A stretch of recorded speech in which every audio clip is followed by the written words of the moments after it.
Katoliki Tanzania TEC juu ya yaliyotokea siku na baada ya uchaguzi 2025. Utangulizi. Uchaguzi wa Oktoba 29, 2025 umeliingiza taifa katika hali ya sitofahamu ambayo ilijitokeza katika maandamano. Maandamano hayo yalisababisha vurugu ambazo ilizaa mauaji, watu kujeruhiwa na kupotea. Pia ilisababisha uharibifu na upotevu wa mali binafsi na za umma. Hali hii imewaumiza na kusononesha sana jamii ya Watanzania na kujeruhika kwingi kulikotokana na kugusa uhai wa wanadamu. Uhai ni mali ya Mungu mwenyewe. Kama tunavyosoma kitabu cha Mwanzo sura ya 1 mstari wa 26, na tufanye mtu kwa mfano wetu na kwa sura yetu. Hali hii imeongeza maumivu, kwani pia kuna waliouawa na kuumizwa wakiwa nyumbani au sehemu za kazi bila kujihusisha kwa namna yoyote na maandamano.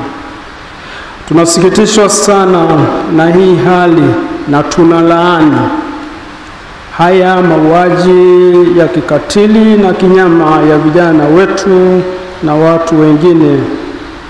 Kiukweli huu ni uovu mkubwa na chukizo kwa Mungu wetu. Kwa ufupi, sisi sote tumejeruhiwa. Taifa limejeruhiwa na limepoteza heshima mbele ya jumuiya ya kimataifa. Neno la pole. Kufuatia hali hiyo, sisi Baraza la Maaskofu Katoliki Tanzania TEC tunatoa pole nyingi sana kwa familia zilizopoteza wapendo wao. Familia hizi zina maumivu, hasa wale wanafamilia walioona ndugu zao wakiuawa na miili yao kuachwa nje na kunyimwa ruhusa ya kuwachukua ili kuwasitiri au kuwazika. Tunawapa ndugu zetu pole na Mungu Mwenyezi awape nguvu na faraja. Tunaendelea kuwaombea majeruhi wapate nafuu haraka na kurudi katika majukumu yao na kwenye familia zao. Neno la Mungu liwe kwetu faraja na kitulizo tunaposoma. Basi ndugu zangu wapendwa, muimarike, msitikisike, mkazidi sana kutenda kazi ya Bwana siku zote, kwa kuwa mwajua ya kwamba taabu yenu si bure katika Bwana. Barua ya kwanza Paulo mtume kwa Wakorinto sura ya 15 mstari wa 58. Tunaombea pia uponyaji wa ndani wale wote walioathirika kiroho, kisaikolojia na kiuchumi. Mwenyezi Mungu pia awe baraka na kitulizo kwao. Mwisho, tunaendelea kuzikabidhi roho za marehemu wote waliouawa katika vurugu hizi, wapate rehema kwa Mungu, wapumzike kwa amani. Raha ya milele uwape, e Bwana. Wapumzike kwa amani. Baraza la Maaskofu Katoliki Tanzania limetafakari na kufuatilia kwa ukaribu hali halisi ya nchi yetu, yaani kabla, wakati na baada ya uchaguzi. Naona taifa limegubikwa na manunguniko na kutokuridhika, jambo ambalo limetugawa Watanzania ambao tulisifiwa kuwa kisiwa cha amani na utulivu. Hali hii haijengi taifa letu. Hivyo basi zinahitajika juhudi za makusudi katika kulileta taifa pamoja na kuponya maumivu yaliyo katika familia zilizopoteza wapendwa wao na sisi sote. Baada ya kusema hayo, tunapenda kuwashirikisha yafuatayo. La kwanza, kila maandamano si uhalifu. Kuandamana ni haki ya raia kama njia ya kufikisha ujumbe au malalamiko. Ikiwa njia ya mazungumzo imeshindikana, cha msingi yawe maandamano ya amani. Katiba ya Jamhuri ya Muungano wa Tanzania, na nukuu, inatambua haki ya kufanya maandamano ya amani, mwisho wa nukuu. Rejea ibara ya 20 na ibara ndogo ya kwanza. Inasikitisha kuona kuwa waandamanaji waliojitokeza siku ya uchaguzi wote waliwekwa katika mwavuli wa uhalifu. Adhabu ya mwandamanaji sio kuuawa. Katika tafakari yetu tunafikiri kati ya mengine mengi, mambo yafuatayo yalisababisha maandamano. Kwanza, usalama. Kumekuwepo na matukio ya waziwazi ya mauaji, utekaji, kupigwa na kuumizwa kwa raia bila kuwepo na nia thabiti ya kukomesha maovu hayo, ambayo ni kinyume na Katiba ya Jamhuri ya Muungano wa Tanzania ibara ya 14. Kila mtu anayo haki ya kuishi na kupata kutoka katika jamii hifadhi ya maisha kwa mujibu wa sheria. Haki hizi zimethibitishwa kukiukwa na vyombo vya ulinzi na wasiojulikana ambao wanaonekana wana nguvu kuliko vyombo vya dola, kama tulivyosema pia wakati mwingine na sehemu zingine. Ya pili, demokrasia. Kukosekana demokrasia ya kweli ya namna ya kuwapata viongozi. Jambo hili limekuwa kilio cha muda mrefu cha taifa letu na halijawahi kupatiwa uvumbuzi tangu 2016. Chaguzi zinakosa ushindani wa haki, ukweli, uwazi, uhuru na kuaminika. Utendaji. Ya tatu, na baadhi ya mihimili ya dola. Kwa kuchambua maandamano, Baraza la Maaskofu limeng'amua kuwa hasira ya wananchi imechochewa pia na kukosekana mahali pa kupeleka na kufanyiwa kazi malalamiko yao pale haki zao za msingi zinapokiukwa, kwani baadhi ya mihimili kama tunavyofahamu imeingiliwa.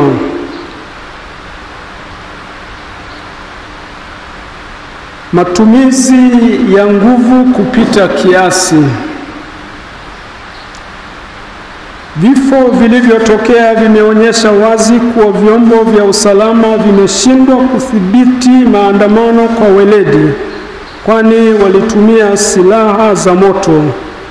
Hii ni kinyume cha utaratibu msingi wa Baraza la Umoja wa Mataifa katika kutumia nguvu na silaha za moto ya mwaka 1990 ambazo zinashauri kwamba silaha za moto zitumike tu kama hakuna njia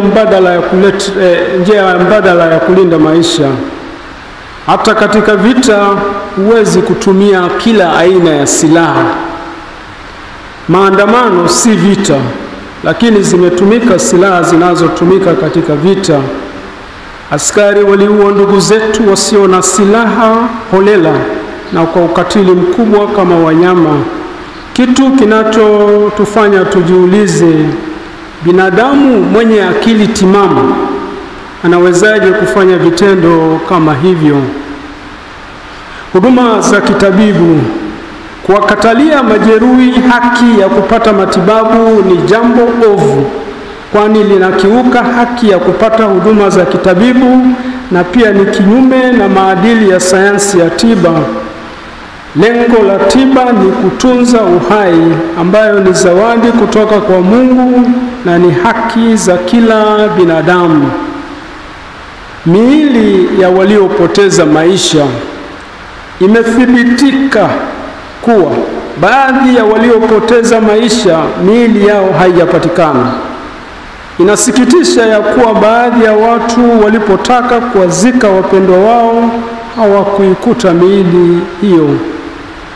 Tunaomba kama wadau wengine walivyokwishaomba kuwa ni hekima na busara kuwapatia wanafamilia miili ya wapendwa wao, wakaipumzishe au kuisitiri kwa heshima kadiri ya imani ya dini, mila, desturi na tamaduni zao. Imani yetu inatufundisha kuwa kuna maisha baada ya kifo na kifo si mwisho. Maana parapanda italia, wafu watafufuliwa, wasiwe na uharibifu, nasi tutabadilika. Barua ya kwanza ya Paulo mtume kwa Wakorinto sura ya 15 mstari wa 52.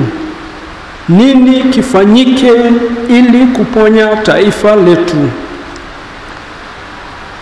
Taifa letu limeumizwa na ni hatari, linaweza kugawanyika zaidi. Sisi Baraza la Maaskofu Katoliki Tanzania tunashauri wale wote wenye dhamana ya kutuongoza wazingatie mambo yafuatayo ili kuepusha vurugu na mauaji yasitokee tena. La kwanza, viongozi wenye dhamana. Mamlaka zinazohusika ziendelee kulaani mauaji yaliyofanyika na kukiri ukweli kuwa hawa waliouawa ni ndugu zetu. Jitihada za makusudi zifanyike ili haki na ukweli itawale tena katika taifa letu. Mwenyezi Mungu anatoa onyo kali kwa watawala wasiotenda haki. Wafalme wakitenda yasiyo haki ni chukizo, maana kiti cha enzi huthibitika kwa haki. Mithali sura ya 16 mstari wa 12. Mwanzo wa uponyaji wa taifa letu unahitaji kukubali na kukiri makosa. Namba 2, kuwajibika. Wakuu wa vyombo vya ulinzi na usalama wote waliohusika na mauaji wawajibiki au kuwajibishwa na mamlaka zao za uteuzi. Hasira ya wananchi ipo katika kuona hakuna anayewajibika kwa matendo maovu waliofanyiwa raia. Bwana Yesu anatufundisha, nayo hiyo kweli itawale uhuru. Yohana sura ya 8 mstari wa 32. Namba 3, uchunguzi. Kwa kuwa jambo hili limesababisha maafa, tunashauri ufanyike uchunguzi utakaowashirikisha wadau wa ndani na nje. Wadau tunaowapendekeza watoke kwenye tume huru isiyofungamana na upande wowote, kama jumuiya na taasisi za kimataifa, taasisi za dini, asasi za kiraia na wataalamu wa haki na mambo ya kidemokrasia. Na serikali yetu iwe tayari kupokea na kufanyia kazi ripoti watakayotoa. Hii inaweza kuwa moja hatua muhimu ya kuponya taifa letu. Namba 4, maisha ya uadilifu na uwazi ya viongozi. Tunahimiza viongozi wenye dhamana ya kutuongoza waishi maisha ya uadilifu, uwazi, ukweli na uwajibikaji ili kujenga misingi ya kuaminiana. Namba 5, waliokamatwa. Wale wote waliokamatwa kwa hila kabla, wakati wa uchaguzi, hata baada, na kuwekwa mahabusu au pasipojulikana, waachiwe huru na bila ya masharti yoyote. Namba 6, katiba mpya na utawala wa sheria. Katiba mpya na utawala wa sheria vimekuwa kilio cha muda mrefu hapa nchini. Mchakato wa katiba mpya yenye kujali utu, usawa, haki, ukweli kwa wote uanze kwa kushirikisha wadau wote, ili tusirudi tena katika machafuko na nchi iongozwe katika misingi ya utawala wa sheria. Kusikiliza wananchi. Siku zote ni vizuri kuwasikiliza na kujali matashi mazuri ya wananchi. Watu wasiposikilizwa watazungumza kwa namna wanayojua wao. Namba 8 na mwisho, sala. Tunatoa mwaliko kwa wananchi wote wa taifa la Tanzania kuendelea kusali na kuyaweka haya yote mikononi mwa Mungu. Tuendelee kusali ili kuiombea haki, ukweli, amani na uponyaji, ili nchi yetu iendelee kukua tubaki kuwa wamoja. Waliofiwa wapate tulizo, walioumizwa wapone na kurudi katika maisha ya kawaida na kwa ndugu zao. Nasi tuombe ili kujenga umoja wa kitaifa kama Yesu anavyotukumbusha, ili wawe na umoja kama sisi tulivyo wamoja. Yohane sura ya 17 mstari wa 22. Hitimisho. Tukumbuke kwamba risasi hazikuwahi kunyamazisha watu, kwani vifo huhamasisha vifo zaidi. Wenye dhamana ya kutuongoza watumie hekima na kutafuta muda wa kusikiliza, ili tuwe na mwanzo mpya. Raia wawe na uhakika wa uhai na usalama wao, ili kurejesha sura nzuri ya nchi yetu. Tunazidi kuwaombea majeruhi na wagonjwa wapone, na marehemu wapate tuzo la milele. Raha ya milele uwape, Bwana, na mwanga wa milele uangazie. Wapumzike kwa amani. Amina. Tafakari hii ni tunda la sala na mkutano wa Baraza la Maaskofu Katoliki Tanzania wa Novemba 11 mpaka 14, 2025. Mungu ibariki Tanzania, Mungu atubariki sote. Amina. Bikira Maria, mkingi wa dhambi ya asili na mlinzi wa taifa letu. Ni sisi maaskofu wenu Kurasini, Dar es Salaam, Novemba 15, 2025. Asanteni.